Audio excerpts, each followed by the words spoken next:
हरे कृष्णा। आज के इस गीता वीकली में आपका स्वागत है। और अब हम पहुंच गए हैं भगवत गीता के 18वें अध्याय की ओर, अंतिम अध्याय।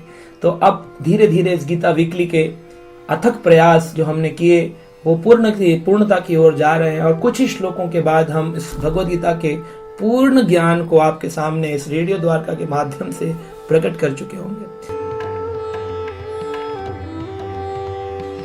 तो आज हम चर्चा कर रहे हैं 18वें अध्याय के 3 नंबर श्लोक पर। प्रथम चर्चा हो रही है।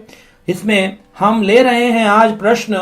लोग पूछते हैं शास्त्रों में पशु बलि क्या लिखी गई है, क्या पशु की बलि देना ये सही है? ऐसे करके लोगों ने प्रश्न पूछे। इसका उत्तर इस 18वें अध्याय के 3 नंबर श्लोक में भगवान देते हैं। भगवान कहते हैं त्याज्यम दोषवत इति एके कर्मा प्राहुर मनीषिणः यज्ञ दान तपः कर्म ना त्याज्यम इति चापरे। तो यहाँ भगवान बता रहे हैं कि यज्ञ दान तपः ना त्याज्यम इति परे, इन 3 कार्यों को कभी नहीं छोड़ना चाहिए। यज्ञ दान तपः, तपस्या करना कभी मत छोड़ो। हमने अपने पिछले एपिसोड्स में चर्चा करी, मन की तपस्या, वाणी की तपस्या, भाव की तपस्या, प्रसाद की तपस्या, हर प्रकार की तपस्या करनी चाहिए। मन की तपस्या, वाणी की तपस्या। तो यज्ञ दान तपः, यज्ञ करना चाहिए। इस कलयुग में यज्ञ बताया है हरे कृष्ण महामंत्र रूपी यज्ञ। हरे कृष्ण कृष्ण कृष्ण हरे हरे, हरे राम राम राम हरे हरे। ये यज्ञ बताया कलयुग में, हरि नाम यज्ञ। और यज्ञ दान, हमेशा भगवान विष्णु के मंदिर आदि निर्माण में दान देना चाहिए। ये दान अगर हम देते हैं तो हम सतोगुणी दान में भगवान की कृपा प्राप्त करेंगे। जैसे हमने अपने कुछ एपिसोड में चर्चा करी थी कि दान देने में भी कभी कभी गलती हो जाने पर बड़ा नुकसान भुगतना पड़ता है। इसलिए बेटर है कि हम हमेशा कृष्ण भावना भवित होकर के दान दें, जिससे कृष्ण हम पर कृपा करें। और त्रुटि भी हो तो भगवान उन त्रुटियों को समाप्त कर देते हैं। भगवान क्योंकि हमारे परम पिता हैं तो हमारी छोटी मोटी गलतियों को माफ कर देते हैं। तो आइए हम चर्चा करते हैं कि बलि के बारे में शास्त्र में क्या बताया। त्याज्यम दोषवतः इति एकः कर्म प्राहुर मनीषिणः। इस श्लोक में बता रहे हैं कुछ विद्वान घोषित करते हैं समस्त प्रकार के सकाम कर्मों को दोषपूर्ण समझकर त्याग देना चाहिए। सकाम कर्मों को, सकाम कर्म होते हैं यानी कि जो कर्म किए उस कर्म के फल की अभिलाषा जहां है, उन कर्मों को मनुष्य जो समझदार हैं वो त्याग देते हैं। किंतु जो विद्वान हैं वो मानते हैं कि सारे कर्म त्याग दो, लेकिन यज्ञ दान तप नहीं त्यागना चाहिए। इसी श्लोक के तात्पर्य में श्रील प्रभुपाद जी वर्णन करते हैं कि साहित्य में घोषित किया गया है पशु बलि वेदों में बताई गई है। तो ये प्रमाण है इस श्लोक कि हाँ, वैदिक शास्त्रों में, पुराणों में पशु बलि को परमिशन दिया गया है। तो आदमी का अरे अरे अरे हमारे शास्त्रों में लिखा है तो फिर नॉनवेज खाने को क्यों मना किया जाता है? अब यहाँ पर बताया समझदार और मूर्ख की भेदभाव समझाया गया है। क्यों शास्त्रों में पशु बलि बताई गई? इसके कई कारण हैं। आइए आज हम चर्चा करें इन कारणों पे। पहला कारण है कि किसी व्यक्ति को जो शास्त्र नहीं पढ़ रहा है वो अपने स्वाद के लिए पशुवध तो करेगा ही करेगा, क्योंकि वो तमोगुणी व्यक्ति, उसको तमोगुण से ग्रसित है, अपनी उसकी पाप बुद्धि है। तो पाप बुद्धि के कारण वो पशुवध करेगा ही करेगा। अब जब पशुवध करेगा, रोज मांस खाएगा, तो उसको कितना गहरा पाप लगेगा। और शास्त्र क्या है? शास्त्र दूसरे का हित चाहते हैं। हित चाहने के कारण उस व्यक्ति को बांध देंगे कर्म में कि तुम तपस्या करो जी, यज्ञ दान तप, इसको छोड़ना नहीं चाहिए। तो क्या तपस्या करो कि मांस तो खाओ, लेकिन महीने में 1 दिन खाओ, अमावस्या के दिन देवी को बलि चढ़ाकर। देवी मांस नहीं खाएगी क्योंकि देवी तो वैष्णवी है, तो देवी तो मांस नहीं खाएगी, ना ही शिवजी मांस खाएंगे।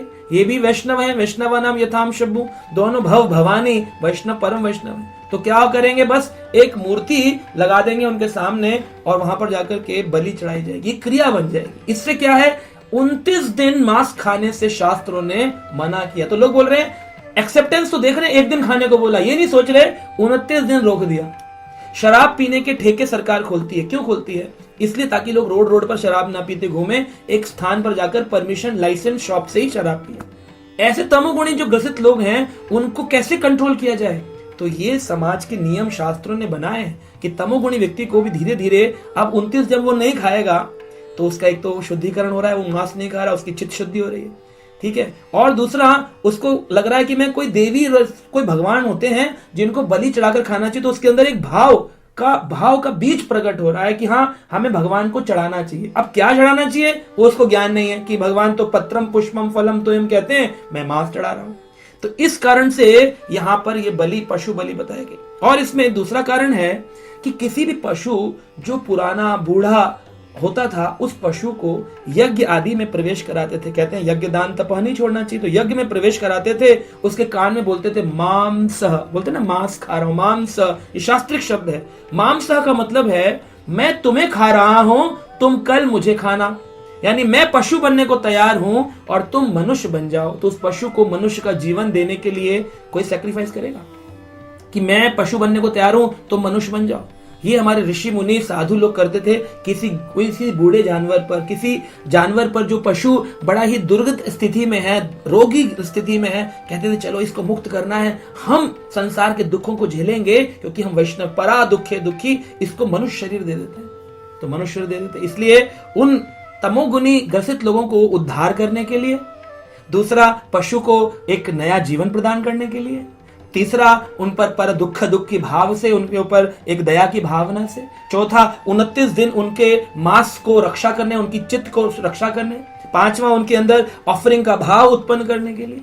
तो इस तरह से पशु बलि के पीछे कुछ कारण थे। ये नहीं कि ये शास्त्र में लिखा है पशु बलि है तो वो उसमें एक दिन लिखा हम 30 दिन खा रहे हैं, क्या गलत कर रहे हैं? आप अपने स्वाद के लिए खा रहे हैं, आप मांस को नया जीवन प्रदान नहीं कर रहे हैं, आप उसकी जगह मुर्गा बनने को तैयार नहीं है। तो इस कारण से जब आप करेंगे तो फिर आप पकड़े जाएंगे। पाप बुद्धि है और पाप बुद्धि के कारण आपको पाप लगेगा। तो इसलिए हमें ये मांस नहीं खाना चाहिए। लोग बोलते हैं जी राजा दशरथ थे, इन्होंने वध किया, भगवान राम थे, इन्होंने जंगल में जाकर के हिरण का वध कर दिया, आपके भगवान ने भी किया, आपके भगवान के पिता ने भी किया, फिर आप ऐसी बात करते हैं कि नहीं मारना चाहिए जानवरों को। भगवान राम ने किसको मारा? भगवान राम क्या हमारी तरह मंद बुद्धि हैं, जिनको ये नहीं पता कि ये जो हिरण है ये रावण के द्वारा भेजा गया उसी का मामा है। मारीच जिसने अपने रूप को परिवर्तित करके हिरण बना है, स्वर्ण मृग बना है। कभी सोने का मृग होता है? तो स्वर्ण मृग रखा है भगवान राम को नहीं पता, हमें पता। हम जाएंगे चिड़ियाघर में बोलेंगे ये कुछ गोल्डन, ये थोड़ी डियर है, ये तो खाली मूर्ति है। लेकिन भगवान राम, भगवान सीता जो है वो नहीं समझ रहे, वो फंस गए इसके अंदर। वो मांस के लिए सीता जी कह रही जाओ जाओ हिरण को मारो, शाम को पका के खाएंगे। नहीं है, तो भगवान राम पर दोष बुद्धि लगा रहे हैं। सोचिए, वो भगवान राम तो लीला कर रहे हैं ताकि रावण का वध हो सके। तो इस प्रकार से हमें समझना चाहिए। अगर सीता का अपहरण कैसे होगा? भगवान राम ना निकलें तो, भगवान राम को कुछ तो करना है, निकलेंगे तो रावण पीछे से आएगा, उठा कर ले जाएगा। फिर जटायु आदि, हनुमान, बाली, सुग्रीव, इनका उद्धार कैसे होगा? जामवंत का उद्धार कैसे होगा? और जटायु के भाई जो हैं संपाति, उनका उद्धार कैसे होगा? रावण, विभीषण, इनका उद्धार कैसे होगा? तो भगवान उद्धारक हैं, उद्धार करने के भाव से जा रहे हैं, लीला करने के, ताकि सीता जी में हरण होगा, मैं चला जाता हूं हिरण को पकड़ने। दशरथ महाराज जाते थे, क्षत्रिय थे, और हम देखते हैं कई ऋषि मुनि थे, राजा थे, वो जाते थे वध कर देते थे। हाँ, तो दशरथ ने भी वध कर दिया था। तो इस तरह से हम देखते हैं कि क्षत्रिय होकर के वो क्यों चलाते थे? क्षत्रिय को अलाउड है कि वो पशु का वध कर सकता है। जैसे आज हमारी आर्मी है, उसको अलाउड है कि वो पाकिस्तान के व्यक्ति को या बॉर्डर पे खड़े दूसरे एरिया के व्यक्ति को आने से रोके। अगर वो घुसने जबरदस्ती कोशिश करे, टेररिज्म करे, उसके ऊपर गोली चला सकती। क्या उसको दंडित किया जाएगा गोली चलाने के लिए?